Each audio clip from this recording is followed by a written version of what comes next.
بسم اللہ الرحمن الرحیم۔ میری پہلی کتاب قلب و آگہی، ہم اس کے ٹائٹل کے بارے میں ڈسکشن کر چکے ہیں اور اس کا انتصاب میں آپ کے سامنے بیان کر چکا ہوں کہ وہ میں نے کیوں ایسے کیا ہے، اور اس میں جتنی بھی شاعری ہے وہ بھی اب ہم ڈیجیٹلائز کروا چکے ہیں۔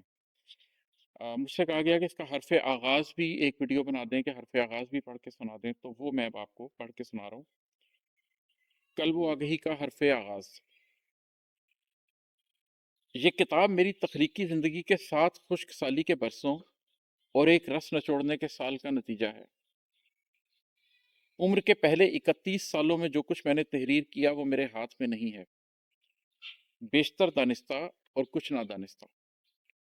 اس کے بعد آنے والے 7 برسوں میں نے ایک مصرع بھی نہ کہا۔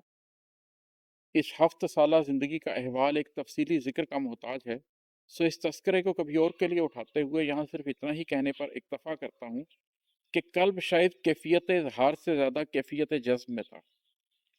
سو اگرچہ میری زبان اس مدت میں کوئی نمو ظاہر نہ کر سکی، مگر میرے اندر کی تشکیل میں ان کا نمایاں کردار ہے۔ پس اندر کا ایک سفر تھا جو شروع ہوا اور پھیلتا چلا گیا۔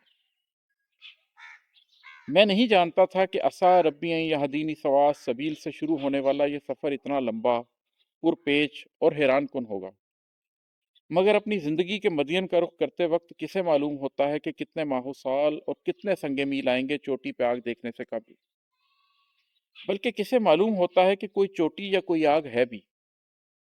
انسان تو بس اپنے اندر ایک آگ لیے ایک موہوم اشارے کے پیچھے چل پڑتا ہے۔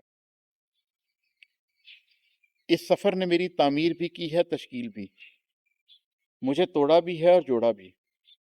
استعارہ نہیں بلکہ یہ حقیقت ہے کہ مجھے واقعی خود کو ریزہ ریزہ کرنے اور دوبارہ خود کو جوڑنے کے عمل سے بعد تفصیل گزرنا پڑا ہے۔